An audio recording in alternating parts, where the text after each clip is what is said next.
जीवन रे सबुबले मनरे असीम साहस एवं धैर्य रखि थांतु कहीं ना जो मनीष पाखरे साहस एवं धैर्य रही थाए सही मनीष केबे भी कौनसी समस्या आगे मुंड नुआई न थाए। अहंकार मन को खाई जाई थाए, लोभ धर्म को खाई जाई थाए एवं चिंता मनीषर आयुष को खाई जाई थाए। तेणु जीवन रे सबुबले एई तीनोटी जिनिस पाखरु दूरेई रुहंतु। रास्ता केबे भी सीधा होई न थाए, किछि समय चलिबा परे मोड़ निश्चिंत भाव में आसी थाए। ठीक सेमिति आम जीवन भी होउछि गोटे रास्ता। आम जीवन रे मध्य अनेक मोड़ आसी थाए।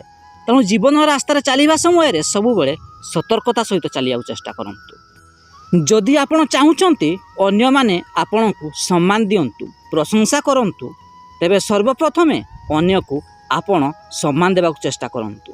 सबुदिन एमिति वीडियो देखिया पई आम चैनल को सब्सक्राइब करंतु।